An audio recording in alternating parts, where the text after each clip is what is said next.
کاریگر عموماً اپنا ہنر شاگردوں کو منتقل کرتے ہیں، لیکن درزی ماسٹر تنویر احمد کی کہانی قدرے مختلف ہے۔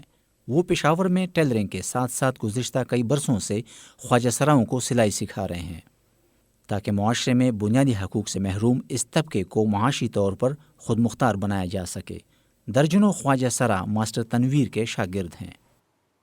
یہاں پہ بازار میں دیکھتا تھا کہ وہ بھیک مانگتے تھے، سب سے بڑی جو بات ہے، اور ان کو لوگ تنگ کرتے تھے، ان کو گالیاں دیتے تھے، ان کو مارتے تھے، ان پہ جگت بازیاں کرتے تھے، ان کے مذاق اڑاتے تھے۔ ایک محتاط اندازے کے مطابق پشاور شہر میں سینکڑوں خواجہ سرا ہیں جو یا تو بھیک مانگتے ہیں اور یا پھر ناچ گانے سے وابستہ ہیں۔ تنویر احمد نے اپنے چند دوستوں سے مل کر عزم کیا کہ اگر خواجہ سراؤں کو یہ ہنر سکھا دیا جائے تو ان کی زندگی سنور سکتی ہے۔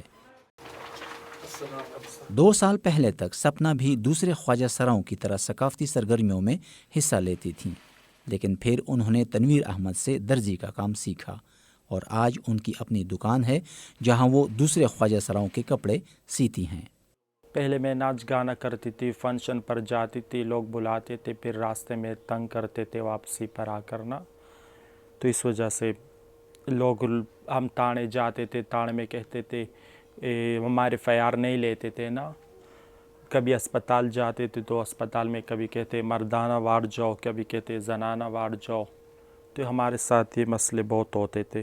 دل میں میرا خواہش تھا کہ میں اپنا کوئی کام سٹارٹ کر لوں کہ لوگ مجھے تنگ نہ کرے، اپنے محنت کی کمائی کروں، اس وجہ سے میں نے ناچ گانا چھوڑ دیا۔ سپنا اپنے اس ہنر سے ماہانہ 10,000 روپے تک کما لیتی ہیں۔ ان کا کہنا ہے کہ اب لوگ اتنا تنگ نہیں کرتے۔ پاکستان میں اکثر خواجہ سراؤں کو ہراساں کیا جاتا ہے اور گزشتہ چند ماہ کے دوران خیبر پختونخوا میں 20 سے زائد خواجہ سراؤں کو مختلف وجوہات کی بنیاد پر قتل کیا گیا۔ سپنا مستقبل میں اپنا بڑا بوتیک کھولنا چاہتی ہیں۔ ان کا کہنا ہے کہ اگر معاشرہ خواجہ سراؤں کو عزت دے تو وہ بھی عام انسانوں کی طرح باعزت زندگی گزار سکتے ہیں جو ان کا بنیادی آئینی حق ہے۔